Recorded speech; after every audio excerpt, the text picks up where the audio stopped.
Hey folks, well, been a rough month so far with Harvey and Irma. As you may know, some of you may know that I live in the southern part of Georgia, and good grief, we fared better than the people down in Florida. The Florida Keys, they just got wiped out. It's just horrible to see what happened to those people down there, all up and down the coastline, actually on both sides of Florida. Irma was just so huge.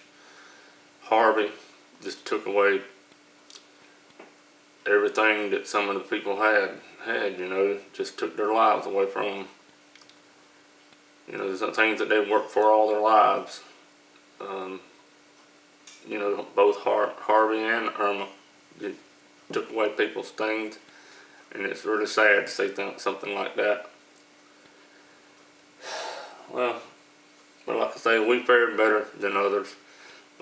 Irma, we did have strong winds here, and it knocked down a lot of trees, and we lost power, but it was only for about a day.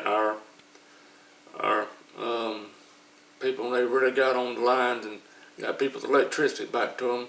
But I can't complain. I'd be really ashamed of myself if I complained, because of the things that happened to a lot of people down in Florida. Now, me and my wife, we do have a small place down on the coastline, down on the Panhandle, that we haven't got the chance to go back to yet to see how it fared. I fear that it got flooded because it sits near a river down there, and Irma was actually so large.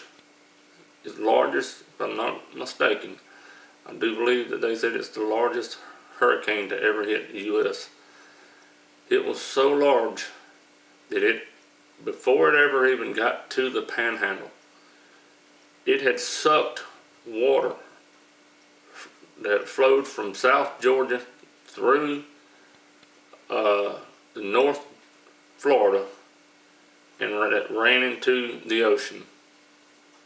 It had sucked water from those rivers so fast that it caused dry spots in the river. I mean, in these rivers, it looked like these rivers had been in a drought. But we've had a lot of rain, so it was not a drought. It was a suction caused by Irma. Actually sucked the water away from the coastline for probably half a mile or so. This was a massive, massive hurricane. I'm not trying to take anything away from Harvey. Harvey was horrible, and it just took away people's lives away from them. I have a friend in Texas. He fared better than his neighbors. He sits on a little higher ground, and water came probably about 50 yards from his house, but he never got flooded. But it was really horrible. And our place up here, it fared good. Shot behind my dad's place, behind his house, where he parks his little tractor at. It folded a lot of tin back on it, so I'm gonna have to fix that for him. But other than that, we fared pretty good. My dad, he has a generator, so he had a big generator, and got it hooked up to his well. He had water, lights. So me and my wife, we went and stayed a couple of nights at my sister-in-law's house. She never lost electricity, so we stayed there a couple of nights.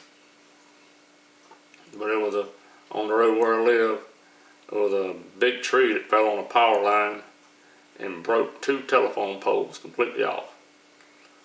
But they got lights back on over here probably within a 24-hour period after the storm passed. They were really fast about it. I'm talking about men working 24 hours a day. Maybe one man didn't work 24 hours. Maybe he would work 12, and another man would take his place and work 12, so on and so forth. But they never stopped till they got people's power back on. And I thank them for that. there was a line of trucks on I-10 coming in on I-10 with Texas license plates on, with boats behind their trucks, ready to help people out in Florida that got flooded. You know, and here where I live,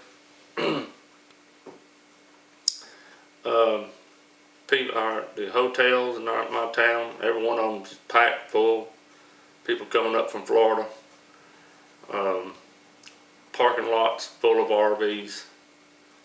Walmart gave out free coffee and breakfast to a lot of people. I thank Walmart for that. You know, I ain't real crazy about Walmart, but that was really nice of them. You know, it just is what it is. I've never seen anything like this before in my life. And you know, the media, although they tried, even the media and others, like Michael Moore, like they tried to pull politics into these two storms. We couldn't do it. The people that come up from Florida, we didn't see any skin color. We didn't ask them who they voted for. Didn't ask them whether or not they were a citizen. All we saw was people that needed help, and we welcomed them with open arms. So I'm thankful that it's gone.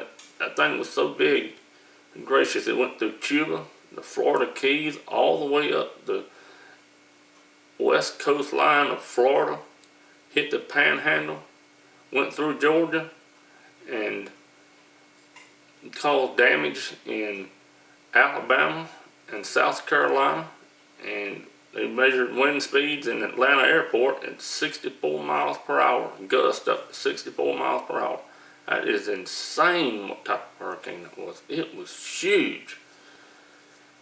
But I thank the good Lord that we fared better. We fared pretty good, but my heart goes out to the people who have lost everything.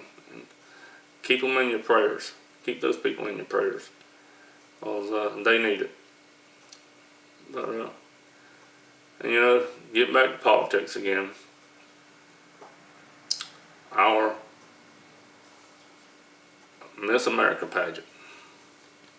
These idiots bring political questions into the Miss America pageant. How stupid can you get? You know, I mean, they already knew the answer that they wanted from the questions that they were going to ask. They already knew the questions that they wanted. And if the girl did not give them a liberal answer to the question, that girl was never going to win the Miss America pageant. So, once again, stay in prayer for the people who have lost their things. And, you know, it is what it is. But, you know, a lot of people would ask, why would God do this?